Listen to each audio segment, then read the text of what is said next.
Just like, all right, I'm gonna start my own Minecraft server. And so I just like Googled it. I ended up hiring some guy from like India for like 20, 30 bucks when I was 15 to like help me figure out the technical components that I didn't understand.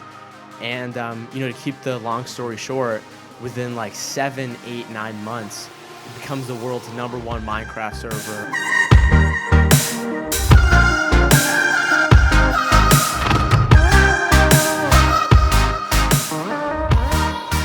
Welcome to the Cannonball Mindset. I'm Chad Sanchagrin, and I'm sitting with somebody who I love their podcast. And I'm a podcast guy. Obviously, I host a podcast, but I listen to a ton of them. Humans 2.0. This guy, Mark Metry. And what's crazy is if you looked at the amount of work and contribution you've given, you would think that you're this 40-year-old seasoned veteran that has kind of, because you've started a company, you've built it to a 6-figure business. I'm saying the stories are just, and then you have one in the top 100 podcasts. I'm sure it's even better than that now. You've interviewed some real heavy hitters on there. I mean, some amazing people. And then I start doing research and I'm listening. So I listened to the podcast for a while before I realized you're only 22. You just turned 22 years old. That's right. Which is crazy. So thanks for coming on, Mark Metry, 2.0, Humans 2.0, amazing podcast. Thanks for giving me your time. Dude, of course, man. Thank you so much for inviting me. I'm such a big fan of people that you've interviewed before, like Claude, Gary, obviously, Dan Chabell, Jesse Isler, all awesome people, man. Yeah, so great. Thank you so much. Great Such people. an honor. Yeah, trust me, you're right up there. And so there's a lot I want to get to, and I want to be respectful of your time. But I want to start by really talking about how did you start? Because your journey is not obviously the typical journey. And I don't know if there's any real journey. Everybody has their own journey. But yours is you're son of immigrants. And that story is amazing. And then how you just started kind of being an entrepreneur at the age of 10 or 11 years old. So give me the backstory so everybody knows who they're about ready to fall in love with. I'll try my best, man. And, I was interviewing somebody previously by the name of Garen Jones, and he told me something that is just totally changing the way that I think about things. And he said that, my story is actually your story. And everyone that's listening, we all sort of have at a baseline level the same kind of story, but there's always different, nuances, different perspective, different actors, different characters in the story. And so, I've really been just trying to explore how to share my own story, because I've really learned that, I've had people message me, email me, say, Mark, when you said about, what you're doing at 12 years old and now I'm 18 and I saw you say that, it just totally changed the way that I, started to think. So whenever I'm on a podcast like this, I'm always trying to like really get into that, because that's really where I think like the cognitive technology exists to change somebody else's brain. Yeah.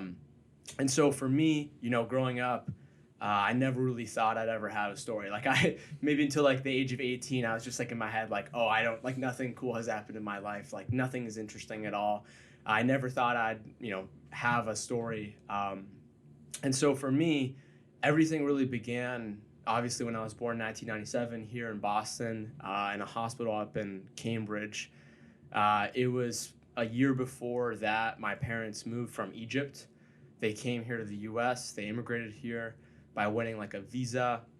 They came here with my sister, my older sister, and my mom, and they really just, lived like the immigrant lifestyle. Like, Gary Vee talks about it, like moving to different apartment buildings every few months because, your dad and your family's working all the time. And so that was kind of like the environment that I was thrown into. And in turn, like I have memories when I was 7, 8, 9 years old at school, like cutting out different newspapers. Like I'd go to the sports section because in that time, I don't know what year, but baseball cards were totally popping off. I remember it was baseball cards, Pokemon cards, and I didn't really have any money to buy either one of those. So I just find free newspapers, go to the sports section, cut out baseball players, and I'd glue them on top of other pieces of paper in my class, and then I would sell those, buy real cards, and then I just buy a ton of other like cookies and stuff like that. And so I don't know, like I don't really know why I did it. It's just sort of like the environment that I was thrown into, and it was very intuitive. And like if we want to keep going, like probably the next part of my life that was really really impactful that I think really just created my story was once I was in middle school, I remember my parents, they got a better paying job out in like Western Massachusetts, and they didn't want to keep us in the same area we was in because I grew up in Lawrence, Massachusetts, which is depending on what statistics you look at, it's like the most dangerous town in Massachusetts. And so like I saw a ton of stuff like food stamps, government housing, all that stuff was my life. But by the time I was in middle school, my parents got a little bit better paying jobs. We moved out to Western Mass, and it's a pretty relatively safe area. It's much, much better than any kind of city. And so we went there. I remember because it was a super small town, like 5,000 people, and a lot of people were nice in that town. But, that's where I also started to experience a decent amount of like racism, bullying, abuse from people, because in the middle school / high school that I was in, I want to say it was maybe me and like maybe 3 other families in the whole town that were not white, that were not Caucasian. And so I was sort of thrown into that. And on top of that, at that same time, I also began to develop some health issues. You can broadly classify it as like autoimmune. So I had like issues with my stomach. I had pneumonia all the time. My immune system sucked. I could barely fall asleep. I had issues with like my urinary system. I had ADHD. I had all these different things. And so basically when I look at it now, I was thrown into another environment where really not a decent place. Obviously I'm sure there were a lot of great people and I had some friends for sure. But I just got in such a negative mindset where I had no energy from the health issues that I had and from the prescription medicine that I was given, completely zapped my energy, couldn't even focus at all. And so I just like slowly transformed into just like this zombie. And like I just got into like this mindset of like just absolute survival, of just like, putting your head down, like don't talk to anybody, just do like the bare minimum, do what you got to do to get by. And so that was basically like a good portion, like decade of like my adolescence life. And it was crazy. I mean, I could go into like the things that I did because of that and whatnot, but it's up to you. No. But so let me ask you. So that entire story there, how do you get go from the mindset of, hey, listen, I'm going to be an entrepreneur, but I'm also going to be being bullied here, and then I'm going to have some health issues, to really reclaiming your life as your own, in the sense of, I'm not going to allow this to work against me. I'm going to find a way to fight through this and produce what you produce, because you could go the opposite way, right, and be held up in a hole, and I'm not contributing anything, to all of a sudden having one of the top podcasts in the world. Yeah, so 3 things. 1, I definitely think, I would end up being some kind of statistic if I didn't have the parents that I had. So like, I was blessed with awesome parents. Obviously, they're human. They have their own issues. They're not perfect for sure. But, they really supported me. They really loved me. They really believed in me when I just didn't want to do anything and believe in myself. And number 2 is this. So when I was in school, I just saw myself as a complete failure, right? Academically speaking, I got bad grades. Socially speaking, I didn't have too many friends. Just sort of in every sort of domain in life that I saw, I was a failure. And so because of that, I was like, all right, like what am I really doing here? And so my sort of safe haven, what I loved doing, was playing video games like any other teenage boy. Yeah. And at the same time, The internet was also like becoming a thing. Like social media had just like, it was 2008. Twitter had just like sort of become mainstream. Like a lot of these things were starting to pick up. And so as a sort of, not a distraction, but as a retreat, because I was failing in all these areas, I was like, all right, let me just put my attention on this. And, played a ton of video games. I ended up like watching YouTube videos back in 2010 on like other people playing video games so I could get better. And then it eventually got to that point where I started making YouTube videos in like 2010, 2011, not really knowing what I was doing, just randomly just putting stuff up there. And, eventually got to a point where in my journey, I was playing video games. I think my YouTube channel ended up having like 35,000 subscribers, something like that. 48. 35,000. 48 is what I read in a Forbes article. It said really? 45 to 48,000 at one point views, and you were at that. Oh, point. I don't know about views, but I mean followers. Yeah. Right? And you were at 16, 17. How old? You weren't even 16. No. Right? I was like 13, 14. It's crazy. Right. And then what's even crazier is that eventually doing this whole YouTube thing eventually got me to discover this game called Minecraft. This is in like 2013. I'm sure like if you have kids, I'm sure all your kids play it. It's like a top video game. And so I got on there and I ended up joining some multiplayer servers with a friend. And all that is just like you go on like this server and you can just play with other people. You can make your own sort of game mode. And so we joined a few servers. I was like, all these servers suck. They lag, like nobody on there. Like the moderators suck, like just a ton of things about them. So I remember literally once I played that game for the first day, the next day I was just like, all right, I'm gonna start my own Minecraft server. And so I just like Googled it. I ended up hiring some guy from like India for like 20, 30 bucks when I was 15 to like help me figure out the technical components that I didn't understand. And, to keep the long story short, within like 7, 8, 9 months, it becomes the world's #1 Minecraft server. We're talking like millions of people on our website, tens of thousands of premium members. So like it quickly became like a business, and I was never intending to do that. I was never like, I'm going to be an entrepreneur. Never even heard that word until I was actually 19, and somebody that was interviewing me from the Huffington Post called me that, and I was like, wait, what is that word, entrepreneur? And so I was just sort of doing all these things, and yeah, it led to crazy things. Like I started a 6-figure business from a video game that I loved playing when I was just like 15 years old. Yeah. And so when that happened, and like this goes on, when that happened, things really began to shift for me. Not so much in the business entrepreneurial lane, but in the like living my own life lane, like the mindset lane. And what I mean by that is, for all I could remember, my like subconscious programming was basically like, what we were talking about before we started the interview. You go to school, you go to college, you get a degree, and then you work your way up, you get a job at some company, you eventually make like a 6-figure salary, and then, you buy a house, you get married, you have a dog, everything's happy, all your problems go away, right? The American dream. Right. And so like that was my unconscious framework going on. And what I had realized is when I was 15 years old, and all of a sudden I started making more money than my parents, basically all my teachers, mostly everybody around me, something that I was never used to ever having in my life. I was supposed to think that, now that I've made it, like I'm supposed to be happy. But I was like, wait, I'm still the same old loser. Literally nothing has changed except, I can buy shiny things and do all this stuff that nobody really cares about at the end of the day.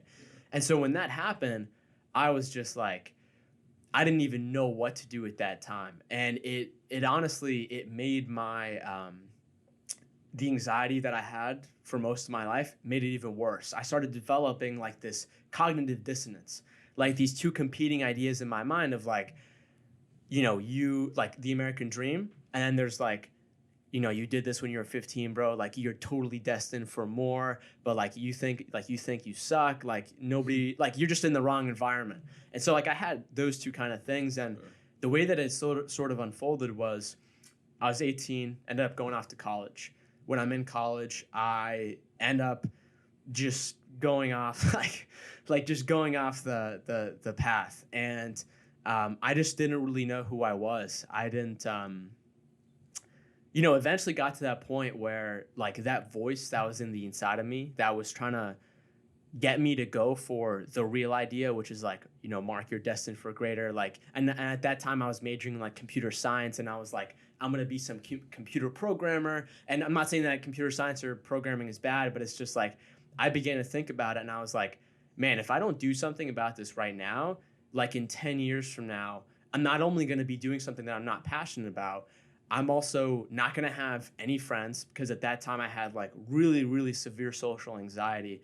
Um, and and so like I just began to project the future, and it eventually got me to a point where I started to feel sort of the pain and the ramifications of all of my consequences throughout my life. And what I mean by that is like everything that I've just told you throughout this interview, I was never conscious of. Like I just never thought of it, right? And it's like, when you're in the picture, you can't see the frame that you're in. And so that was all going on. I start to realize all this, but my actions aren't changing. I'm still coming home after class. My drug of abuse then was definitely binge eating. I became like over 220 pounds, got super depressed, couldn't even sleep anymore. Eventually got to that point where just like the voice in my head was so loud, couldn't sleep. None of the alcohol, food, Netflix, drugs that I was doing stopped working. And like it got to that point where I just didn't know what to do. And I just started walking outside at night, just alone by myself. And, those are some pretty dark moments. Like when I look back at my life, like that was the dark night of the soul. And, it eventually got me to a moment where it was just of absolute stillness and silence, and where I could actually, not be distracted for the first time in my life and just get real, truthful, and honest with myself, to get me to listen to that voice that was in the inside of me. And like from that moment, gears in my head started to shift. It's not like I just went home and I started like, meditating and reading books like that, but it took me a while. And eventually got to that point where this is like September, October of 2016, a year before this happens, where I'm just like, screw it. Like, this is basically going to be the first day of the rest of my life. And I just like, really tried to hustle on every front, not just the business, but really like the mindset side, like really the physiology side, my health, like what can I do to just completely go to like that next version of myself that I know has been like in this incubation for 18 years, and now it's finally like drop it. Like go. Yeah. I love that. It's a cannonball moment. Yeah. It's that shift. It's that moment. We talk about people change for either desperation or inspiration, and you found that, and that's how. And we'll get to it, but that's at that moment is how Mark 2.0 started. Right. That's exactly right. Mark 2.0 at that very moment, which to me is a powerful moment. I think people have those moments throughout their life, but they're so, again, I think you said you can't see yourself when you're in the frame. They have these moments and they just don't see them. Right. And they keep happening. There's to keep opportunities for you to make this shift moment. People don't see them. But so you finally woke up and said, all right, this is. So I want to go back a little bit because there's a lot to unpack there. So the idea that you're this 16, 15-year-old kid who's making six figures, who's got millions of people doing something that you love doing. Hey, I'm playing Minecraft. I just want to make it better because I want to play it. There was no plan to get millions of followers and to get on. It's just you were making it better for you.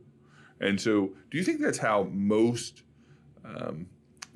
successful, maybe successful is not the right word, but do you think that's how most people start their journey into becoming an entrepreneur? Now that you know what that is I want to find something that is near and dear to me. That was, whether people see it, well, it's just a video game, but that was your release. That was your release, right? That was your safe space, where you could go. It didn't matter. You felt whatever there. Yeah. And so do you think that's how most start? They find their most successful businesses, do you think they start by finding some release, passion, and then the result is the money? It's not, hey, I want to make the money first, and then I'm going to find something that I can make money. Which way do you view that? Yeah, I mean, I think it's an interesting question. I obviously think it depends on, the context and case. But what I'll say is like,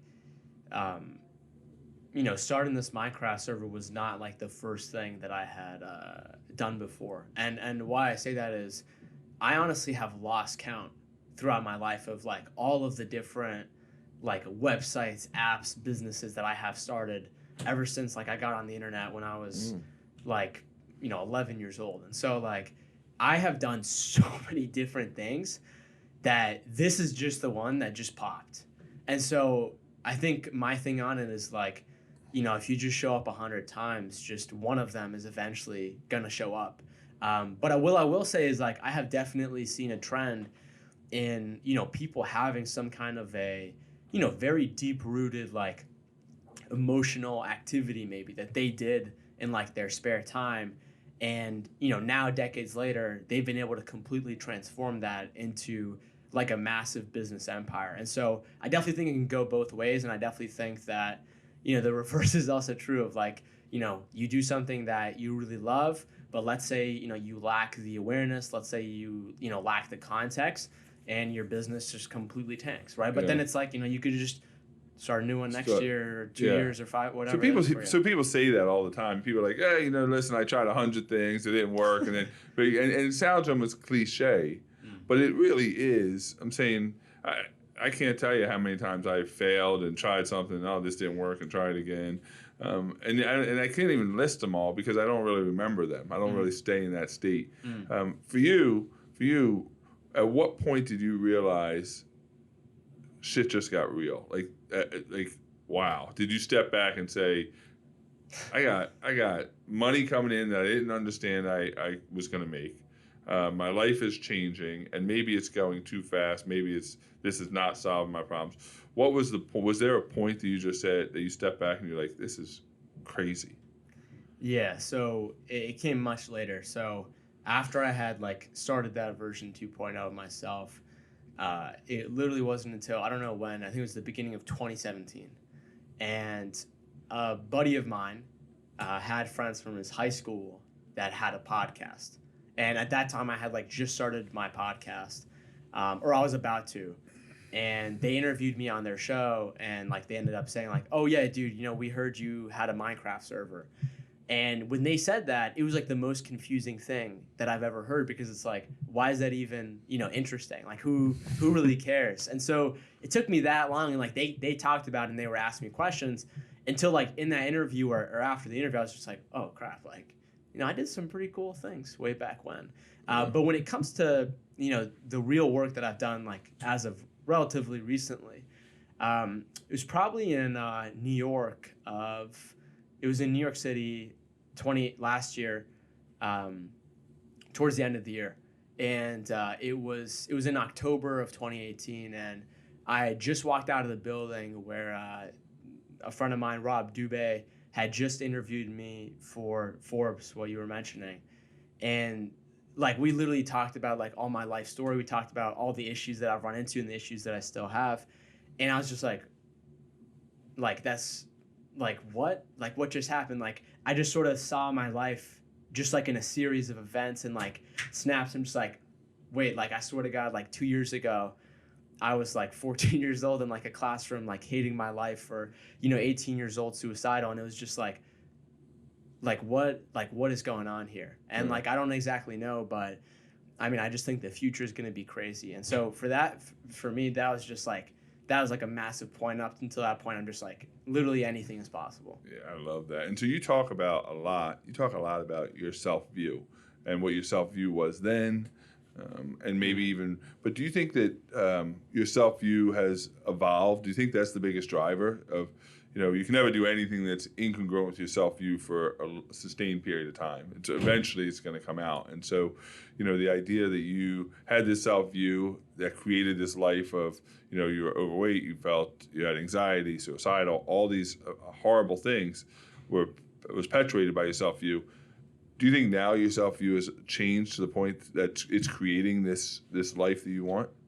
Yeah, 100%. I mean, if I say this all the time, but it's like if you could look at the inside of my mind, way back when and today, obviously there are still some of those structures are still there, some of the things are still lingering, but I mean like I was talking to a friend the other day, and it's like I don't even remember what social anxiety is like. Like I just completely have removed myself from that stage in my life, and yeah, man, I think it had to come because, for me, like, we're on social media, we're in like the whole culture of like, business and entrepreneurship, people posting stuff on Instagram and LinkedIn, and I definitely belong in there too. But I think first and foremost, I'm somebody who is just solely interested in the mind and like the psychology. That's like what really, really I'm really interested in, and the business. Like for me, when I started my new business in 2016, that was a way for me to start like this conquest. It was a way for me to push myself. It was a way for me to say to myself, like, okay, Mark, you're gonna wake up at 5 a.m. and you're gonna do this when you wake up, and then you're gonna do this at 6 a.m. and this at 7 a.m. Because you're running a business, you have things to take care of, you have clients, things that need to be sorted out and taken care of. And so for me, that was like a really, really big motivator. So like, and even today, that is like what I'm primarily focused on. And somebody asked me on this other podcast I was on, they say like, what do you think is like your top accomplishment that you've ever created in your life? And I said it's literally just the ability for my mind to be really at peace with itself and to be doing what I want to do. And that is really it, because I lived in such a massive state of fear. And I realized that because even when I did have all the money that I personally, for me, that all I would ever want, really, I was such in a state of fear, hated my life. And when I try now to think of that mindset, I mean, it's just, I can't even really compare it. But I think in similar ways, it is actually sort of the same, psychology. I think there are some things that are still in my mindset now that have always been with me, and like they can skew bad or good. It just depends on the balance and to the degree of control that I exercise every day. Yeah, I love that. I think that a lot of it is the idea. I still I wear a bracelet that says I'm enough, because I still have to remind myself 2, 3, 4 times a day that, hey, listen, the critic wants to take you back there. It's so easy to go back when something doesn't go your way, but to change your self-view and to change your mindset of, I am worthy of this life, I'm worthy of abundance, I'm worthy of great things. That's a hard place to stay, but it's the right place to be. Right. You know what I mean? Like it seems like you're and now so you start your own company. You have this shift moment. You Mark 2.0. You're now going to.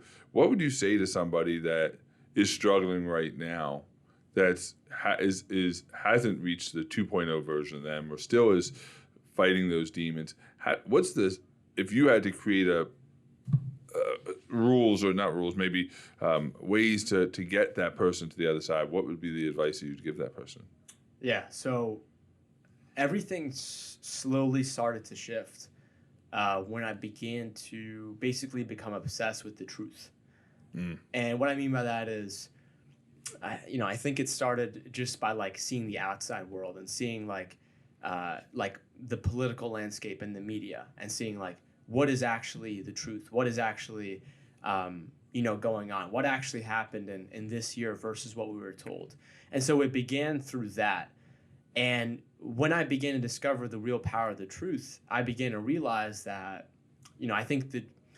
I think depending on who you ask, you would say like truth and love are like the base structures of reality itself.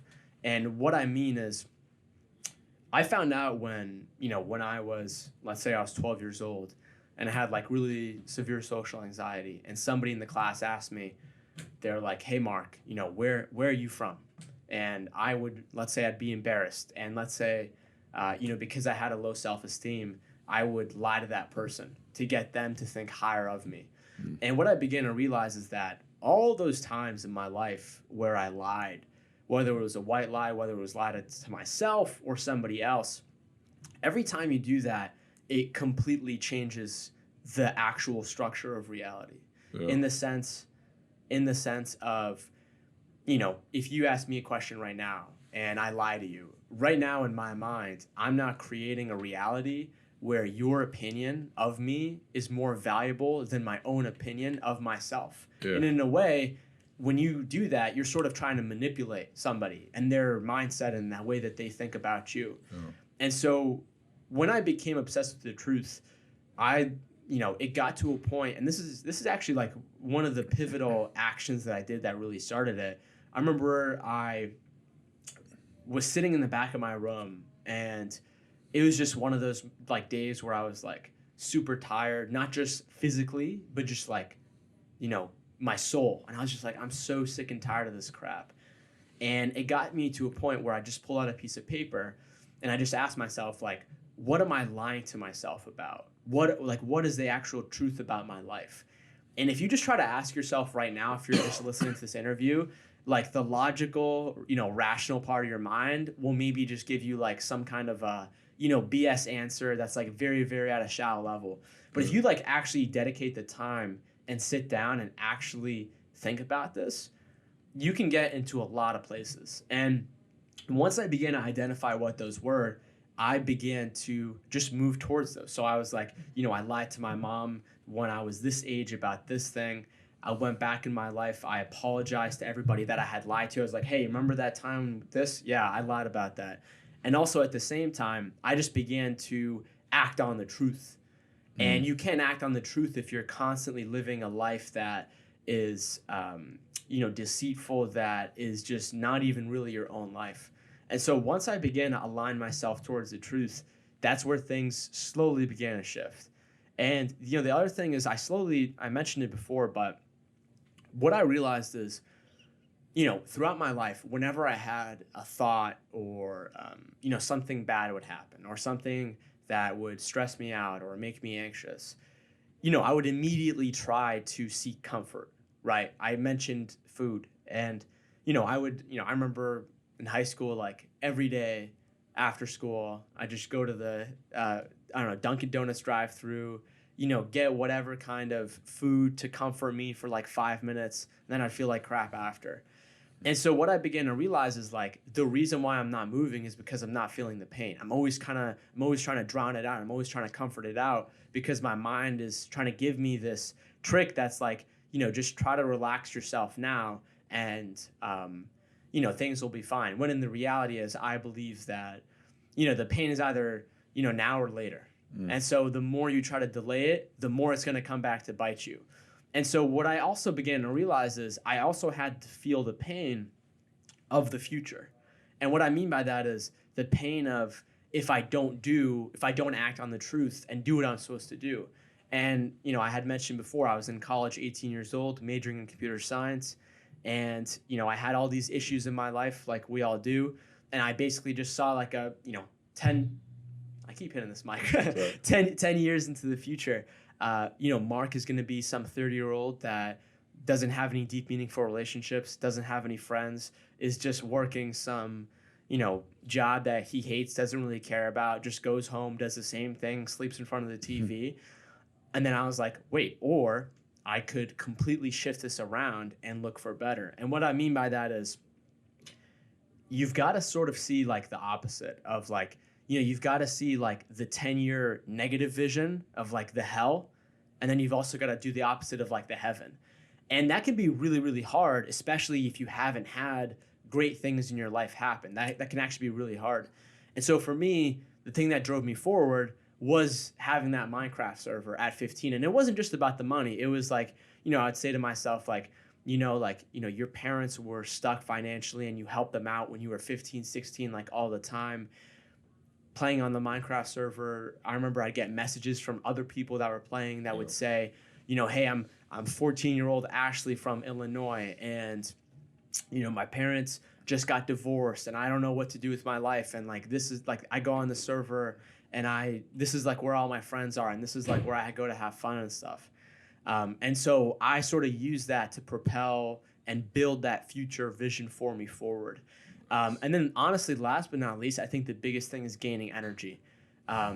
Like I had mentioned before, I had, decent amount of health issues, was on a ton of different, medicines that were totally zapping my energy.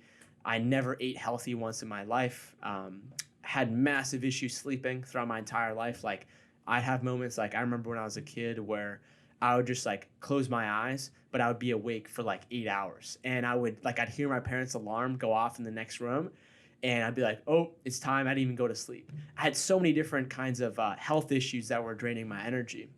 And so like a big part of my journey was understanding, like, it's funny because like this whole self-development mindset, like this journey of living my own life, it all started from like a really strange reason. Like I had never heard of any of these words before. I didn't even know that I was depressed or anxious or any of this stuff. What really got me going was I remember I ended up looking at myself in the mirror, and this is a time where I was 220 pounds, and I was never really overweight in my life. And I just like had this moment where I didn't really recognize myself, and I was just like, wait, like what's sort of going on here? Like I don't really understand what's going on, but things are different in a way that, I don't like. And it started off by, me realizing that, my shorts or my pants wouldn't fit anymore. And it was like all these little things, but it was never a moment of like, oh crap, like I just figured this all out and I'm gonna go do this tomorrow.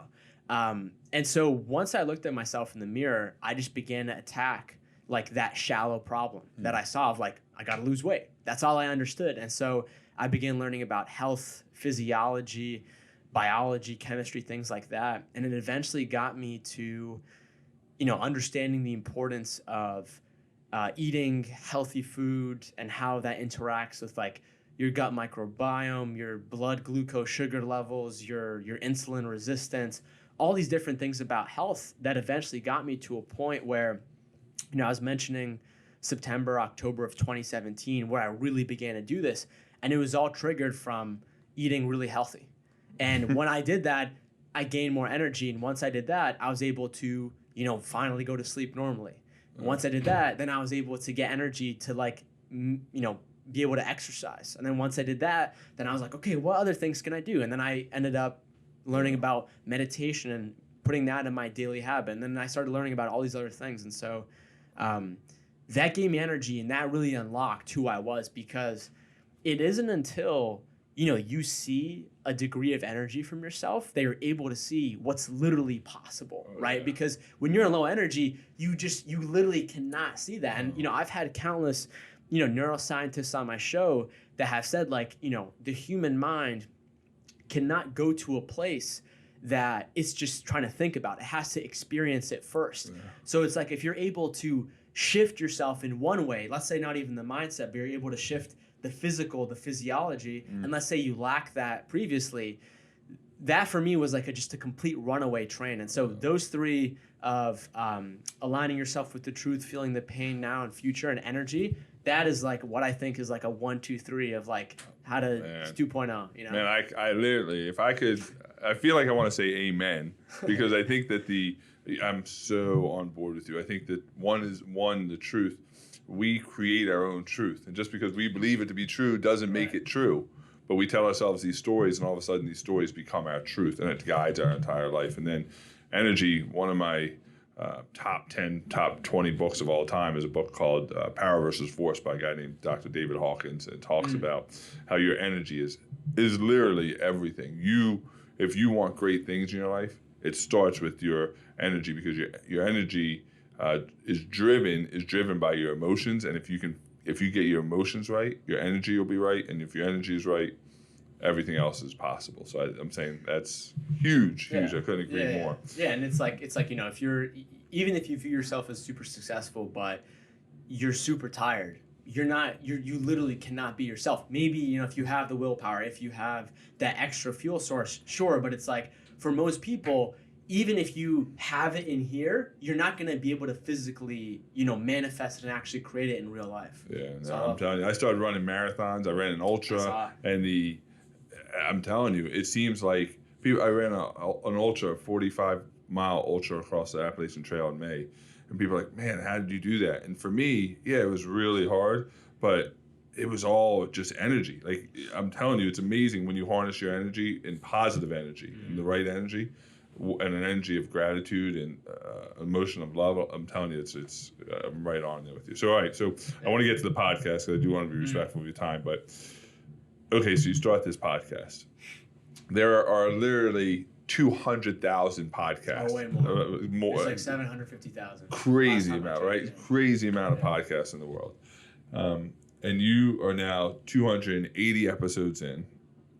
You have some of the most heaviest hitters of people to get on podcasts on your podcast, from billionaires to athletes to authors. And you said on I think it was on LinkedIn, I think it was actually yesterday, if you have a podcast, why did you start the podcast? Yeah. Something to that extent, right? Mm-hmm. And I started the podcast because I wanted a front row seat to the people that I wanted to meet. And what I mean, it wasn't like celebrity chasing. It was like, I'm an avid reader, so I'm like, man, this book is awesome. I want to find out more about that. Exactly. I drank a bottle of water called Hint Water a year ago, and I was like, gosh, this is really good. I want to find out who, and I just am so curious, and I find the story, and I'm like, oh, I want to interview her. So it gave me direct access to ask the questions that I always wanted to ask. Why did you start your podcast? And then how did you get it to the point where if you're on Humans 2.0 podcast, like that's a coveted thing. That's people want that. How did you grow it from here to there? 2 years. What's that secret? Yeah, so it's pretty crazy to think about, but I started my podcast. So I was on my journey. I had started my business, and for me, starting the podcast was really just sort of an extension of that, like an extension of like this conquest that I was on. And the reason is I was on this journey, and I had built up a lot of momentum, but I was running into problems, like we all do. Like problems never end in life, and there's always new problems. So things that you've uncovered or solved or you think you've managed before, new things will come up that you just have no idea what to do about. And so this was really in a time where I just needed guidance. I didn't really have any mentors at that time.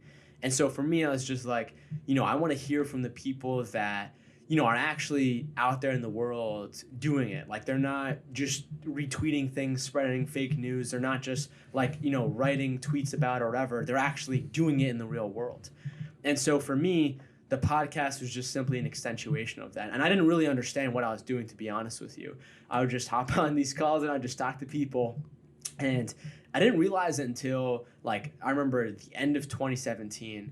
I remember it was literally December 31st. It was day before New Year's of 2018. And I was like, I'm getting a tingly feeling about this podcast. Like the same feeling that I get when I've started other successful ventures that I've had. I'm getting that same feeling. And so I just began to think about it, and I was like, I kept saying to myself the same thing of there's so many podcasts out there. There's hundreds of thousands of podcasts out there. There's no way, and I was 20 years old when I had started, there's no way a 20-year-old, especially in the, section of mindset of self-development, which is generally reserved for people that have way more experience, that, have lived life, that have done a ton of other things. So I was like, there's no way that I could possibly make something that's worth doing in the podcast arena. But then I started thinking about it, and I was like, wait, let me take a look around the podcast industry. And, obviously there were some people crushing it at that time, Gary Vee and Tim Ferriss and Gretchen Rubin and Jordan Harbinger and a ton of people that have awesome podcasts. But honestly, other than that small handful, there weren't really a ton of people doing it. Or there were, but, for lack of a better word, they were sort of half-assing it. And I was sort of sitting back here, and I was like, hold up. The gears in my head are thinking. And so literally January 1st, 2018, I hit it hard. And I started posting multiple episodes a week, started, getting better. I don't know what that was. I think someone just flew in front of me. That was weird. But so January 2018, I started hitting it hard. I start posting more episodes. I start reaching out to better and better guests. I start to learn, better ways to market my podcast, like using LinkedIn and, creating micro content about them. And I really, really just hustled hard. And it got to that point where it was in June, the middle of the year of 2018, and things were going pretty well for the podcast. I had slowly started to see some results. I had landed some of my first big guests. In June 2018, I was like, I'm going good, but I could even hit this harder. And I literally started doing it every single day. And when I did that, things just completely began to change, and I began to book like the biggest guests of my life, guests that, not only were, cool to have like as their names on the podcast, but guests that like were actually really amazing people that began to get me to change my perspective, and then they began to unlock other opportunities in my life, and they began to introduce me to other people. And yeah, dude, it's literally been crazy ever since. But if I could give like a secret per se, I think it's about being authentic about it, in the sense of doing it like, yeah, you should learn proper training perhaps, but you also don't want to remove your own style. And for me, like, I was always thinking like, I have to be like some kind of like radio personality, and that's just not who I am. Yeah. And so like when I figured out that like, oh, the reason why I'm starting to win is because like there aren't a lot of people like me online that are doing what I do. Sure, there's a lot of people in the industry, in the category, but there aren't that many 22-year-olds from former Egyptian immigrants that have had this exact history, that live life the way that I do. There aren't too many of those. And so if you can like step into that and not succumb by the stuff that other people try to tell you is like a 1, 2, 3, 4, 5 ultimate checklist, and kind of just throwing your own funk in there, I think you'll be good. And then literally just putting in more inputs than other people, like literally just making more. And like I don't do the show daily anymore, because I've I feel like I'm past that point where it's just, for me, it's now focusing about like the quality more and more than just trying to hammer them out. But that is really like the come up, bro. Like I literally remember like being in my room and just like hammering down on my computer, like interviewing, researching, doing all this stuff. And I still work really hard on it today. But like when I look back at those times, like when nobody listened to my podcast, like those are awesome. Yeah. What's crazy? There's so much there. It's exactly the same reason I started my podcast, and it's the same mindset of, nobody's going to listen, but I'm going to do it anyway, right? And it's not even that I was like going into it defeated. I was just like, listen, I'm going to do this as an extension of my business, and because I want to meet people and I want to learn from them. And I've met some great, I've had some great guests on that have become really good friends of mine. That now I'm learning more from them. But I think a lot of it is the idea of consistency. It seemed like you, again, having absorbed, I said earlier, I think I've listened to every one of your podcasts. I know I've listened to at least 90% of them. I went on I listened to them before I met you, before I asked you to be on the show, and then after, I always do a ton of research. So what I asked you a month and a half ago, at least, right? Because we had to postpone it once. So at that point, that's all I listened to make sure I listened to all of them. But the idea was that you're so consistent and authentic. And I think people, search and try to be Rich Roll or Lewis Howes or this person. Not just be you. And the people that gravitate towards you will gravitate towards you. People that don't won't. Yeah. Right? I'm saying so that's the best tool you have, is just be you. Would you agree with that? Yeah, absolutely, man. It's so funny because like it's a funny parallel, because it really just comes back to just like real life. And what I mean by that is like I remember being in school and always trying to put out like a front, always trying to put out a facade, like never being, the real me, right? And, I feel like, I don't know, if anybody believes in a higher power, I definitely do. But I feel like that was definitely, God's way of sort of like putting me through this test of like, are you really going to be yourself? And, I had to figure that out for, a decade of literally not trying to not be myself. And it's funny because it's the same exact thing with social media. Because I had to really, really like get into the trenches and discover this and do the work on my own, where I'm like, wait, it's literally the same thing on social media. You have to be yourself on social media. And a lot of people who maybe don't have that level of confidence or self-esteem are maybe trying to be like Rich Roll or Lewis Howes as just like basically like a survival instinct, just like based from fear. And, I think until they cover that out, I think you're just not going to be successful. Like, you might get 100 followers or, whatever it is. Not that you should measure your success in that way, but it's like, a lot of people start doing it, they don't see the results, and then they quit like 3 months in or whatever that is for them. They never actually go down that road. Yeah, we've been doing the podcast a little over a year now, and I've never once looked at the statistics. I don't know how many. I literally could have one person, like my mother could be the only person listening, and I would have no clue. And the reason why, some people say, well, that's crazy, Chad, you're putting all this time in. And the reason is because I know that I have an ego. I know the ego will either will judge me based on that number, and either it will be too little or it'll be too much. If it's too little, I'll feel shame, and if it's too much, I'll feel ego and pride. And to me, it's better just to do the right things for the right reasons, and what happens happens. I don't want to be driven by any other number except for my own intrinsic desire to want to contribute. Yeah, true. I have obviously I have a lot of podcasting friends, and I have these two friends that host a podcast, and they tell me literally first thing in the morning they check their statistics on their podcast. Yeah. And I definitely used to do the same thing, but I think I heard this from Jordan Harbinger, and he basically said, like, don't check your statistics like too often. I think from a marketing sort of growth standpoint, I think you should definitely check them every so often, or at least at least like maybe have somebody. Morgan, our director of operation, I'm sure she checks them because she's running the operation. But I tell her, hey, I don't want to know. Yeah, and exactly. And I feel like for me, like I try to check the statistics not too often, maybe like once a month, once every month. Yeah. And when I look at it, it blows my mind. Like I can't even comprehend it. But I always just make sure to balance myself and be like, like for sure, like, I created this podcast, but there's been so many people that have helped me, like, the people, the guests that I've interviewed, like they spend their time, they put their energy.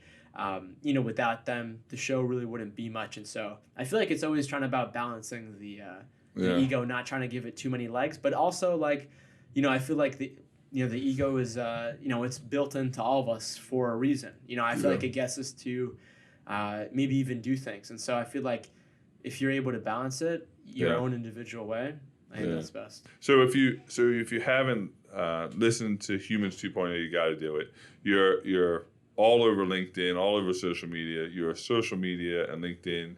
I don't know if you do it yourself. You have people do it, but it's freaking amazing. Oh, thanks, man. And it's really good content. Really good content. A lot of times I get a little frustrated with your podcast because I'll be driving when I'm listening to them, and I want to take notes, and I have to pull over, and I have to write it down, or I have to try to I gotta stop and like put it in my thing because you do have some great content, great guests. So last couple questions. First, where do people find you? I just told you they can Google, but where do people find you? How do they connect with you?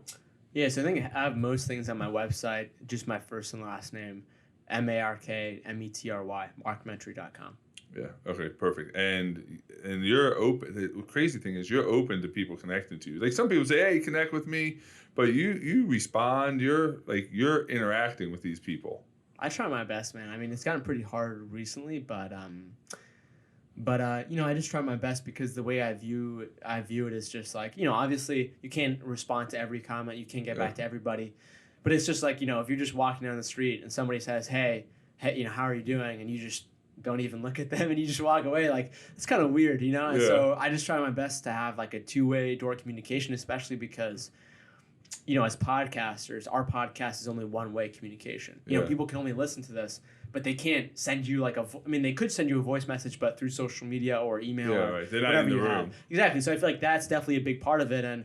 And Gary Vee talks about this all the time, but if you can respond back to somebody, I mean, dude, that's just how you build dedicated people that will listen to your podcast for years. Every time you respond, every time you leave your 2 cents, every time you ask them a question, like you just build in like, neural links, man, and you make connections. Oh yeah, no question. It's crazy to me. I've obviously interviewed Gary and met him a couple of times, and now know him, and I'll send him a message, and he'll respond. Like I'll send him a DM, and he'll respond. Always like, was it him? But then he'll say something that I know it's him, that only him and I knew. So it's amazing, like that connection. You become even a bigger supporter, a bigger raving fan of that person when they humanize it like that. Yeah, awesome. Exactly. And it's like I've had so many people, whether it's Seth Godin or Dan Chabel or Naveen Jain, that like I'll text 2 minutes later, they'll respond to me, and obviously sometimes I'll text a friend, they'll take like 6 hours to respond to me, and it's just like obviously not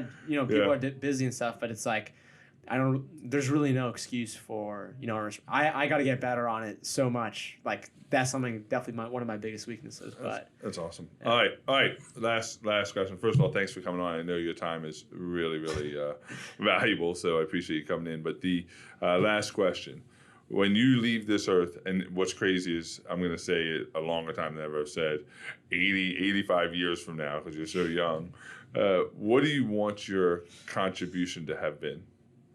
Yeah, so I definitely think I'm going to live longer than 85 years or 85 years from now. That's nice. That'd be like 107.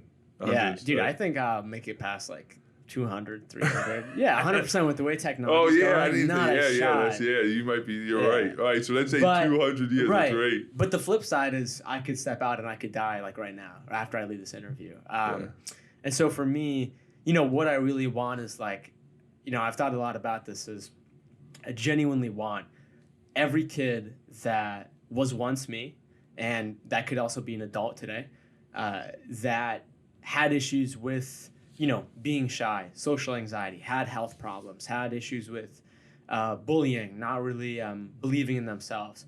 I want every kid that was like that to know that I exist and to know that I have, come from government housing, living in the projects, food stamps, mental trauma, whatever this is, to just living my life every day, that like just the optimal way, prioritizing my time, my family, my health, just doing really awesome things in the world.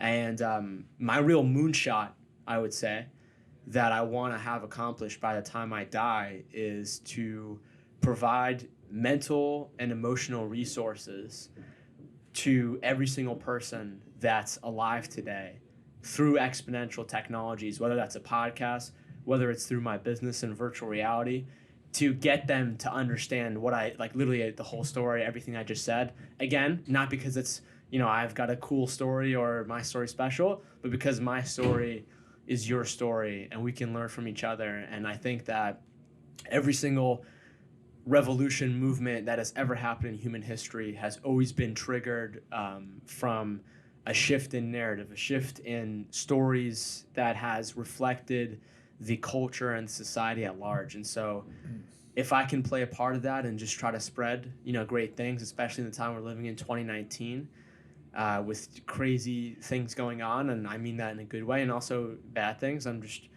trying to push that forward and just trying to contribute. And, I just trying to get out there every single day, whether it's through the podcast, whether it's through like going to speaking at schools or conferences or just talking to people in the street or volunteering.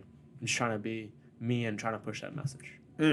Great answer. Great answer. I love it. Again, you're well on your way. I'm age obviously is just a number. It doesn't sum up the entire person. But man, what you've accomplished in 22 short years, is nothing short of freaking remarkable.